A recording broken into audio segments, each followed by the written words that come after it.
नरेश जी, देखा जाए तो इस देश के अंदर जो है इस समय एक नारा दिया था प्रधानमंत्री जी ने कि बेटी बचाओ बेटी पढ़ाओ, ठीक है, लेकिन आज उसके विपरीत सारा इस देश में काम हो रहा है। अभी हाल ही में वाल्मीकि समाज, तो खैर मैं नहीं कहूँगा, दलित समाज की बेटी जो है बलात्कार होता है, उसकी मनीषा के साथ में बलात्कार होता है, उसकी हत्या हो जाती है। इसके अलावा अभी हाल ही में बलरामपुर में भी हुआ है।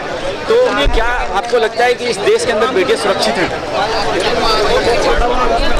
शायद नारे में और वास्तविकता में बहुत फ़र्क है। नारा एक जुमला भी हो सकता है, लेकिन वास्तविकता के आधार पर यदि हम देखें तो जो राम राज्य की परिकल्पना ये सोच के चल रही है, तो ये उस आधार पर कार्य कर रही है। हमें कितना शोषित किया जा सकता है, कितना हम पर अत्याचार किया जा सकता है, और उन अत्याचारों के आधार पर हमें मानसिक प्रताड़ना कितना किया जा सकता है, ये सब एक हो सकता है कि सोची समझी साजिश है जिसके अंतर्गत ये सारे कार्य किए जा रहे हैं। क्योंकि दिन ब दिन जहाँ भी हो रहा है, दलित युवा, चाहे वो मेल हो या फीमेल हो, उसे प्रताड़ित किया जा रहा है, और देश के विभिन्न भागों में ऐसा हो रहा है। एक हो तो देखा जाए तब तो हम कह सकते हैं कि शायद ये एक विशेष वर्ग या विशेष क्षेत्र में हो रहा है, लेकिन ये कोई विशेष क्षेत्र या विशेष वर्ग नहीं है। लगातार पूरे हिंदुस्तान में, चाहे वो राजस्थान हो, चाहे वो हरियाणा हो, यूपी हो या गुजरात हो, अपने अपने क्षेत्रों में पूर्ण रूप से ये हम लोगों को प्रताड़ित कर रहे हैं। और दलित प्रताड़ना जो है उसका एक आधार हो सकता है कि हम संगठित नहीं हैं, जबकि पिछले 74 वर्षों से सिर्फ एक ही मांग उठ रही है कि हमें संगठित होना चाहिए, लेकिन 74 वर्षों में संगठित ना होने के आधार पर ही उसका ये लोग फ़ायदा उठा रहे हैं। और उस फ़ायदे का आधार ये है कि ये दिन ब दिन हमें कमज़ोर पर कमज़ोर करते जा रहे हैं, चाहे वो आर्थिक रूप से हो, चाहे वो शारीरिक रूप से हो या मानसिक रूप से हो। प्रताड़ना तो प्रताड़ना ही है। और जहाँ तक बेटी बचाओ का सवाल है, शायद एक बहुत अच्छी बात भी दलितों के बहुत सारे युवा संगठन और जो अनुभवशील व्यक्ति हैं वो कहते हैं कि ये बेटी बचाने का जो कार्य है, ये एक समाज के साथ सरकार का, और सरकार के साथ एक ऐसे समुदाय का, एक ऐसे विकास का, एक ऐसे वातावरण का होता है जहां हम उनको सक्षम बना सकें। और सक्षम बनाने का अर्थ होता है कि उन्हें मार्शल बनाया जाए, उनके स्वयं सुरक्षा की जिम्मेदारी उनको दी जाए, उन्हें शिक्षित किया जाए, ताकि वो शिक्षित होने के पश्चात अपने अधिकारों को समझ सकें और अपने अधिकारों के लिए लड़ सकें। ये बहुत आवश्यक हो जाता है। नरेश जी, क्या कारण है दिल्ली के अंदर 35 लाख के करीब वाल्मीकि समाज है और आज भी वो औरों से भीख मांग रहा है, जबकि 17% पे सरकार बनती है? जैसे कि मैंने अभी पूर्व में कहा कि संगठन की कमी है। हमें ऐसा लगता है कि शायद यहाँ सारे ही 52 गज के हैं। कोई भी किसी के मेहनत कार्य करना नहीं चाहता, कोई भी किसी को अपना बड़ा बने नहीं समझना चाहता। जिस दिन हम में झुकाव आ जाएगा, हम में सब में ये पता लगेगा कि हम एकता के लिए झुकाव का होना या समर्पण का होना बहुत आवश्यक है, उस दिन हम एक हो जाएंगे। और कोई भी, दूसरी बात ये कि कोई भी एक विशेष जाति अपने अधिकारों के लिए अकेली नहीं लड़ सकती। हमें समस्त दलित समुदाय को साथ लेकर चलना पड़ेगा, क्योंकि हम सब दलित हैं, बाबा साहब के हम सिपाही हैं। और जब तक हम बाबा साहब के उन सब शब्दों को, आदर्शों को, सिद्धांतों को, बातों को, उनकी बताई गई शिक्षाओं को हम ग्रहण नहीं करेंगे, तब तक विकास हमसे बहुत दूर है। नरेश जी, जिस तरीके से आपने अभी कुछ राज्य की बात करी, चाहे वो महाराष्ट्र की बात हो, गुजरात की बात हो, या हरियाणा की बात हो, या इसके अलावा उत्तर प्रदेश की बात हो, जी, देखा जाए तो सब भाजपा शासित प्रदेश हैं और केंद्र सरकार भी भाजपा की है। तो कहीं ना कहीं इन सभी जो अफेक्टेड है वो शोषित पीड़ित वंचित समाज या उन्हीं के साथ वहाँ पे अत्याचार होता है, ऐसा क्यों? अब आप इसे एक विशेष पार्टी से न जोड़कर आप ये देखिए कि चाहे इससे पहले भी अत्याचार होते रहे हैं, लेकिन यह है कि अब बढ़ गए हैं, इसलिए हमें एक विशेष पार्टी विशेष का नाम लेना पड़ रहा है। अगर हमें इन सभी से अपने आप को बचाना है तो कम से कम हम ये कह सकते हैं कि मनुवादिता, जो विशेष रूप से जाति विशेष के लिए प्रताड़ना का काम कर रही है, हमें उसको तो समझना देखना होगा और उसके विरुद्ध हमें कार्य करने होंगे। अब वो सारे के सारे कार्य अगर हम संवैधानिक रूप से करते हैं तो फिर एक प्रश्न क्रिएट होता है कि संविधान को ही जब दबाया जा रहा है तो संवैधानिकता कहाँ रही।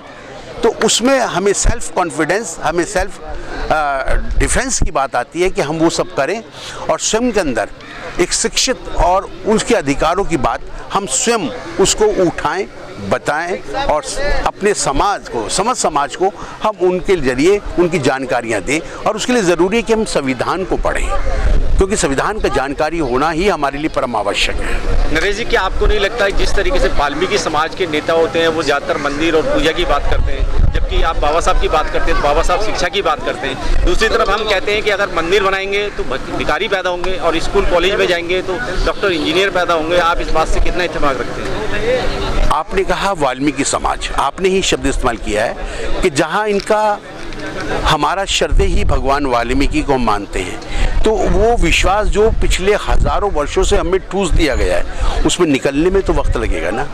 तो उस विचारधारा को तोड़ने के लिए भी अभी हमें वर्षों की आवश्यकता है।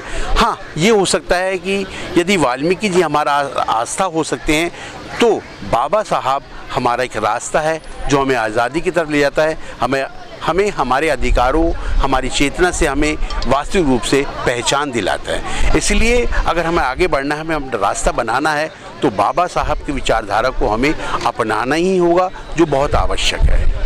एक तरफ हम मुहिम चला रहे हैं वाल्मीकि समाज के लिए पूरे देश के अंदर की झाड़ू छोड़ो कलम उठाओ, तो क्या इस बात को आप प्रमोट करना चाहेंगे? हाँ बिल्कुल, क्योंकि श्रद्धेय भगवान वाल्मीकि और आदरणीय हमारे बाबा साहब दोनों के हाथ में कलम है। तो इसी आधार पर कहा जाता है कि झाड़ू छोड़ो कलम उठाओ। कलम का आशय यही है, एक जागृति चेतना जो हमें बाबा साहब के विचारधारा से प्राप्त होती है।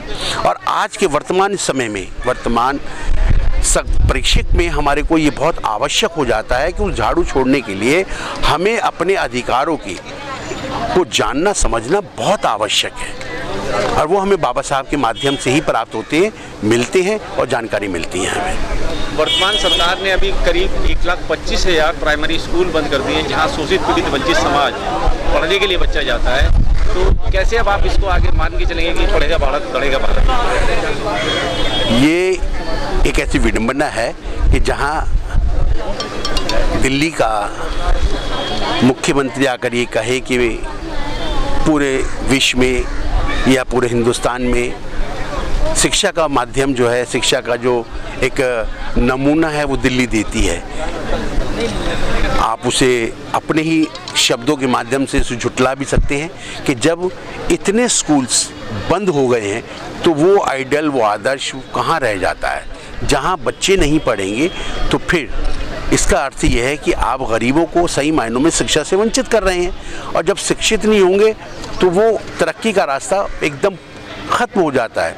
एक शिक्षित व्यक्ति अपने आप को अधिकारों के प्रति जागृत कर सकता है और जन जागरण प्राप्त करने के लिए शिक्षा का होना परम आवश्यक है। तो जब आप हमें ही वंचित कर रहे हैं तो फिर शिक्षा कहाँ रहती? फिर तो एक आदर्श है जो आप कह देते हो मंच पे खड़े होकर, उसे मान लिया जाता है और तालियां बज जाती हैं। बस ये है। नरेश जी, आप खुद एक बुद्धिजीवी और एक ऐसे व्यक्ति हैं, आपने अपने जीवन में बहुत संघर्ष किया है, चाहे वो कला के क्षेत्र की बात हो या और किसी टैलेंट की बात हो। थोड़ा सा दर्शकों को बता दीजिए, शुभचिंतकों को, आपने अपने जीवन में बहुत सारा संघर्ष किया है, कम से कम शब्दों में।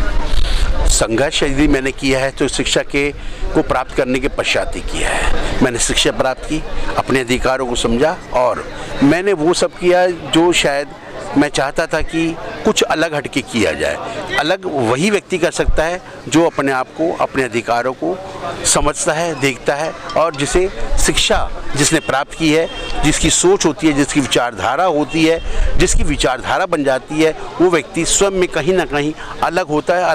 अलग होने के पश्चात वो प्रगति करता है। जब तक हम कहीं भी किसी भी जगह पर अनपढ़ता या अशिक्षित होकर रहेंगे तो हम अच्छी बात सोच ही नहीं सकते।